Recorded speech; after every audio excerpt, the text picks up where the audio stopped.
Hello friends, तो आज की वीडियो में हम सिख समुदाय के बारे में बातचीत करेंगे। उनकी स्थापना कैसे हुई, कौन कौन से उनके 10 गुरुओं के नाम के बारे में जानेंगे और उनके कार्यों के बारे में जानेंगे। ये आपके हर एक क्वेश्चन पे प्रमेय भी आ सकते हैं। यदि आप एसएससी की तैयारी कर रहे हैं तो इस वीडियो को ध्यान से सुनते रहिए। तो सिख समुदाय के प्रथम गुरु जो कि गुरु नानक देव कहलाए, उनके अनुयायियों को ही सिख कहा जाता है। वे बादशाह अकबर और हुमायूं के समय में समकालीन था, मतलब उनके समय में उनका जन्म हुआ था। सन 1496 को कार्तिक मास की पूर्णिमा को उनका आध्यात्मिक ज्ञान प्राप्त हुआ। गुरु नानक देव ने ही गुरु लंगर यानी कि भगवान का भोजन होता है ना, जो निःशुल्क, उसकी स्थापना शुरू की, मतलब स्थापना की या फिर शुरू किया।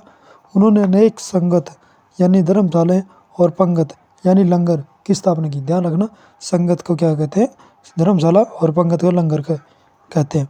उनके संगत और पंगत ने गुरु नानक देव के अनुयायियों के लिए एक संस्था का कार्य किया, और जहां वे उनसे प्रतिदिन मिलने आते थे, मतलब उनकी धर्मशालाओं में अनुयायी उनसे मिलने के लिए आते थे। गुरु नानक देव की सन 1539 में करतारपुर नामक स्थान पर उनकी मृत्यु होगी। जो दूसरे गुरु थे उनका नाम था गुरु अंगद देव। उन्होंने 1539 में गद्दी संभाली। इन्होंने ये जो यह होता ना लहना, इनका शुरुआती नाम था, और इन्होंने जो लंगर व्यवस्था थी उसे स्थायी रूप से शुरू रखा। उन्होंने ही गुरुमुखी लिपि का शुभारंभ किया, मतलब जो गुरुमुखी लिपि है उसका शुभारंभ अंगद देव ने ही किया था। सिखों के तीसरे गुरु थे अमरदास, जिन्होंने 1552 में गद्दी संभाली थी। गुरु अमरदास ने हिंदुओं को से प्रतिकर के लिए कई कार्य किए।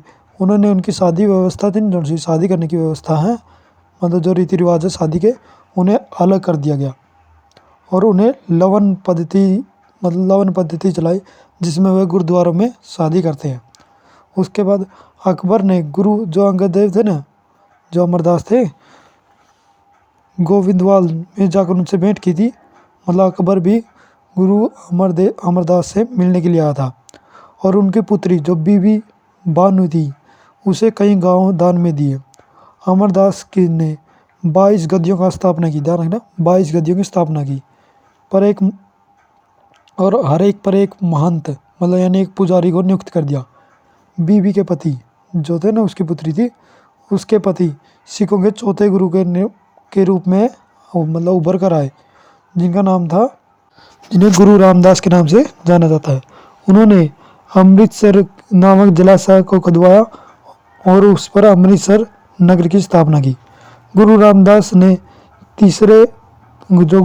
के तीसरे पुत्र थे ना, उन्हें पद सौंपा गया, मतलब वे उनके 5वें गुरु के रूप में हाजिर हुए।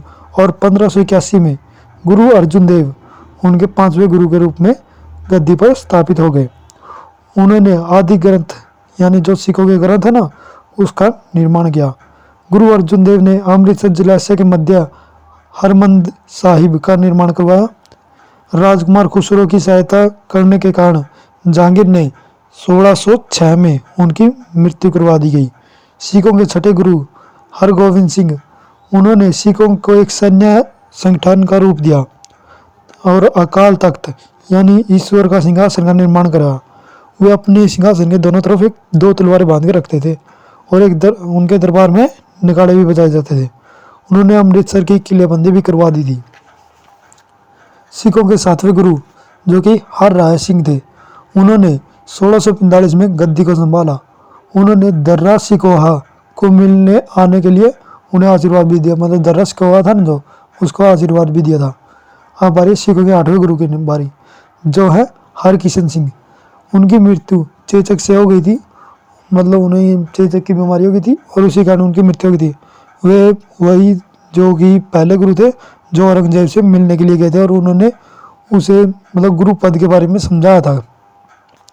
अब भारतीय सिखों के 9वें गुरु के बारे में, जो कि तेग बहादुर थे। उन्होंने इस्लाम धर्म को स्वीकार करने से लिए मना कर दिया था, जिसके कारण औरंगजेब ने उन्हें शीशगंज में जो गुरुद्वारा ना, उसके निकट उनकी मृत्यु करवा दी थी, और 1666 में उनकी मृत्यु हो गई थी। उसके बाद सिखों के आखिरी और अंतिम गुरु की, जिसका नाम है गुरु गोविंद सिंह, जो कि एक सच्चे बादशाह कहलाए।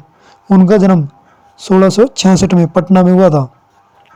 उन्होंने ही सिखों के 5 कारकों के अनिवार्य किया था, जिसमें प्रत्येक सिख के केस, कंगा, कृपाण, कच्छा और कड़ा रखने की अनुमति दी और सभी लोगों को अपने नाम के अंत में सिंह जोड़ने के लिए कहा। गुरु गोविंद सिंह का निवास आनंदपुर साहिब था एवं कार्यस्थली पोहात थी।